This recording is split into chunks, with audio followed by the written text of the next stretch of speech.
They say beauty is power. They're wrong. Beauty is a currency. And right now, I'm bankrupt. My name is Minho.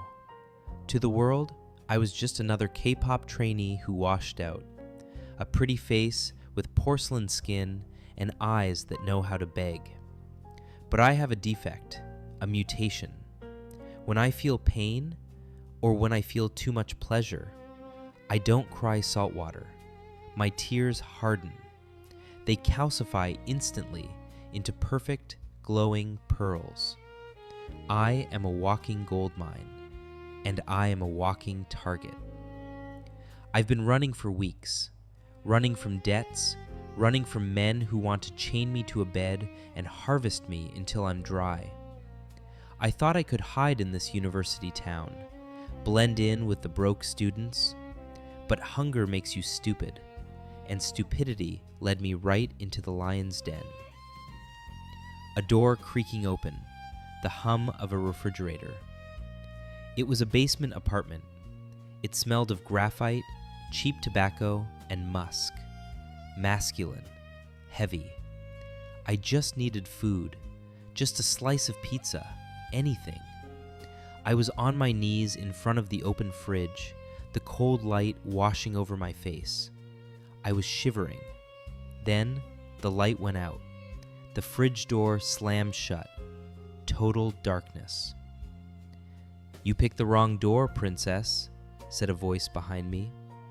It wasn't a shout, it was a rumble, a deep baritone vibration that I felt in my teeth. Before I could scream, a heavy hand clamped over the back of my neck. I was slammed face first into the linoleum. A sharp intake of breath. "Don't move, or I'll snap your wrist," the voice growled, calm and terrifying. I couldn't breathe. He was heavy, immense. I twisted my head, trying to see. Malik, that was his name. He loomed over me like a shadow. Dark skin, broad shoulders that blocked out the world, eyes that looked bored, not angry. He looked like he was carved out of obsidian and bad intentions. He wasn't a gangster.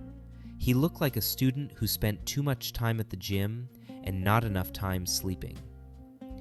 "Please, I didn't take anything," I whimpered. He flipped me over. His knee dug into my chest, pinning me down effortlessly. He looked down at me, analyzing. His eyes scanned my dirty clothes, my pale face, my trembling lips. "You break into my place. You touch my food," Malik said, his voice dripping with disdain. "Do you have any idea how hard I work to pay for this dump? I'm studying engineering. I don't have time for junkies." I'm not a junkie," I choked out. The fear was rising, a hot, sharp pressure behind my eyes. "Then pay me," he said, leaning closer. The smell of smoke and mint hit me. "Empty your pockets." "I have nothing," I whispered. "Nothing?" Malik smirked. It was a cruel, handsome expression. "You look expensive. Pretty skin, soft hands. Maybe I should take payment in trade." His hand moved. Rough, calloused fingers grazed my neck. It was terrifying. It was electric. The sensation was too much. The fear, the heat of his body, the rough texture of his skin against mine. My eyes burned. I couldn't stop it. A tear formed, but it didn't flow. It fell. Clack! A white pearl hit the floorboards next to my head. Malik froze. He looked at the floor, then back at me. He reached out and picked it up. He held the glowing sphere up to the dim light coming from the street lamp outside. "What the hell?" he muttered. He squeezed it, hard. It didn't break. He looked at me again. The boredom was gone. Now there was greed. Pure, unadulterated hunger. "Is this real?" he asked, his voice dropping an octave. "Let me go," I sobbed, and another pearl clattered onto the floor. Malik laughed, a low, dark sound. He didn't let go. He pressed his weight down harder on me. He leaned into my ear, his lips brushing the shell, sending shivers down my spine. "You aren't going anywhere," he whispered. "You owe me, and I think I just found out how you're going to pay." His hand slid under my shirt, touching my ribs, possessive. He realized what I was. I wasn't a person to him anymore. I was an ATM. And the way he looked at me, like he wanted to break me open to see what was inside. God help me, it was the most terrified I'd ever been, and the most excited. Time lost all meaning in that basement. Days bled into a gray haze, and nights were measured by the harsh light of his desk lamp and the burning smell of his cheap cigarettes. My world shrank. It became the size of a dirty mattress and the length of the thin steel chain padlocked to my ankle and wrapped around the cast iron radiator. At first, I thought he was just a thug who would bleed me dry and toss me in a dumpster. But Malik was complicated. He was a student, an engineer. I spent hours lying in the dark, watching his broad back hunched over blueprints. I heard the scratch of his graphite pencil, his heavy sighs when the calculations didn't add up. He was so massive, so real in this suffocating space. He was my jailer, but he was also the only living thing I saw. He figured out the mechanics of my curse quickly. He didn't just need tears of fear, he needed pearls born at the peak. When pain borders on ecstasy, when terror becomes an unbearable pleasure. He mapped my body with the same precision he used for his structural loads. He knew exactly where to press to make me gasp for air. He knew how to drag a rough thumb along the inside of my thigh to make me shake with an electric jolt of shame and heat. And the most terrifying part? I started to get used to it. It was a twisted form of care. He fed me. At first, it was leftovers. Then, he started bringing me real food: chicken, rice, vegetables. Good livestock needs good fuel to produce a high-quality product, he said one night, tossing a plastic container onto the mattress. His voice was cold, transactional, but I still felt a strange warmth spread through my chest. He didn't let me starve, he cared. I started waiting for the sound of his key in the lock. My heart would hammer against my ribs, not just from the terror of what would come next, but from the relief that I wasn't alone in the dark anymore. I was his thing, but at least I belonged to someone. A heavy door slammed shut, heavy boots on the floor. That night, he came home late. He smelled of heavy rain and exhaustion. He didn't take off his jacket. He didn't sit at his desk. He stood over me, massive as a thundercloud. In his hand, crumpled in a fist, was a piece of paper, a tuition bill.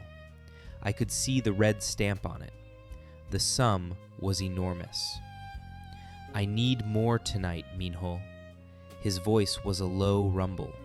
It wasn't a question. I sat up on the mattress obediently, pulling my knees to my chest. I knew that look. It was the look of a farmer coming for the harvest. He placed a glass mason jar on the concrete floor. Clink. The sound of glass against stone was deafening in the silence. "Come here," he commanded. I crawled forward. The chain rattled. Malik sat on the edge of the mattress, spread his legs, and pulled me in, trapping me between his massive thighs. I could feel the heat of his body radiating through his damp jeans. He didn't hit me. That would have been too easy, too crude. He placed his huge, heavy hands around my throat.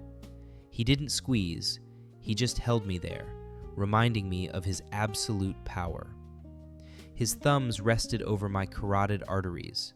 I could feel my own pulse beating against his calloused skin. "Breathe," he ordered, staring straight into my eyes. His gaze was dark, devouring. He began to slowly apply pressure. The air cut off. Panic started to rise from my stomach, hot and sharp. At the same time, his other hand slid down my stomach, gripping my flesh roughly, demanding a reaction. The contrast, the threat of death and the rough, possessive touch, overloaded my nervous system.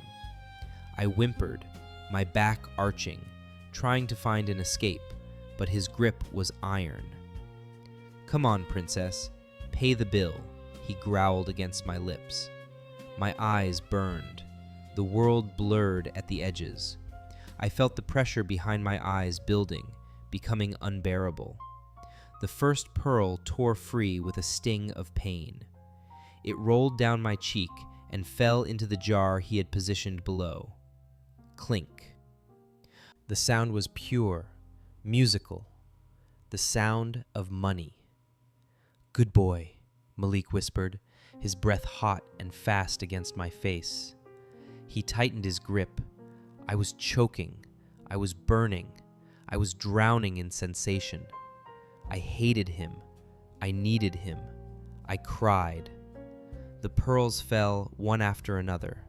Clink, clink, clink, filling the jar, filling the room with a ghostly, pale light. When I was empty, when I could only dry heave and sob, he finally released me. I collapsed onto his lap, broken, trembling, gasping for air. The jar was nearly full. A fortune. Malik ran his rough palm over my wet cheek, wiping away the moisture. It was almost gentle. Almost. He looked at the jar of pearls with greed, but then his eyes shifted back to me, and in that look, I saw something new. Obsession. He didn't just want what I produced anymore. He wanted me. He wanted my pain, my fear, my broken loyalty. And I knew, in that moment, that even if he unlocked the chain, I would never be able to leave. I should have known it couldn't last. The quiet, the routine, the twisted domesticity of our hell. Happiness, or whatever this sick comfort was, is just the eye of the storm. It happened on a Tuesday. Malik was at the university. I was alone, chained to the radiator, polishing the floor with a rag because I wanted it to be clean for him. I heard the footsteps first, not the heavy, rhythmic thud of Malik's boots. These were different, sharp, quick, too many of them. Then came the smell, cheap cologne and old leather, the smell of my past. Heavy footsteps rushing in. "Found you, pretty boy," a voice sneered. I knew that voice. It was the debt collector's main enforcer, a man who enjoyed his job too much. I scrambled back into the corner, the chain rattling like a dinner bell. They didn't wait. Two of them grabbed me, rough hands, smelling of the street. They weren't careful like Malik. They didn't care about the merchandise. They just wanted to drag me out. "Get the bolt cutters," one of them shouted. "The boss wants his golden goose back." I screamed. I thrashed. But I was weak from months of confinement. I saw the metal blades of the cutter bringing near my ankle. I closed my eyes, waiting for the snap of the chain. But instead, I heard a sound that stopped my heart. A low, guttural roar from the doorway. Not human, primal. "Get your filthy hands off my property," Malik's voice boomed. I opened my eyes. Malik was standing there. He looked terrifying. His eyes were blown wide, entirely black. The veins in his neck were bulging. He didn't look like an engineering student anymore. He looked like a war god carved from obsidian. He didn't ask questions. He didn't negotiate. He moved with a speed that shouldn't be possible for a man of his size. It was a massacre. Malik grabbed the first man by the throat and slammed him into the brick wall. The sound of the skull cracking was sickening and beautiful. He didn't fight like a thug. He fought like a machine. Efficient, brutal, calculate trajectory, apply maximum force. One of them tried to pull a knife. Malik caught his wrist. Snap. The man screamed. Malik didn't blink. He tossed the man aside like a broken doll. "Who do you think you are, touching?" Malik roared, landing a punch that silenced the last intruder. "He is mine." Silence fell over the room, heavy, thick, smelling of copper and sweat. 3 men lay on the floor, groaning or unconscious. Malik stood in the center of the carnage, his chest heaving. His knuckles were split and bleeding. He turned to me. For a second, I thought he was going to kill me too. The rage was still vibrating off him in waves. But then, his shoulders dropped. He stepped over the bodies. He walked to me. I flinched. He knelt down. He ignored the blood on his hands. He reached into his backpack, which he had dropped by the door. He pulled out a box. Shoebox. "You're shaking," he said, his voice returning to that deep, terrifying calm. He opened the box. Inside were sneakers, brand new, expensive, white. He took my dirty, cold foot in his warm, blood-stained hand. He slid the shoe on, then the other. He tied the laces, double knot, gentle, so gentle. "Why?" I whispered, staring at him. "Because the floor is cold," Malik muttered, not looking up. "And because if you ever try to run, I want you to have good shoes so I can enjoy hunting you down." He looked up at me then. A smear of someone else's blood was on his cheek. He touched my face. I leaned into his touch. I couldn't help it. I looked at the bodies on the floor, then at the man who had broken them for me. I felt a tear slide down my cheek. Clink. A pearl landed on the leather of his new shoe. Malik picked it up. He smiled. It was a genuine smile. "Let's clean this mess up, Minho," he said softly. "We have a lot of work to do." I nodded. I wasn't going anywhere. The curse wasn't the pearls anymore. The curse was that I finally felt safe in the arms of the monster.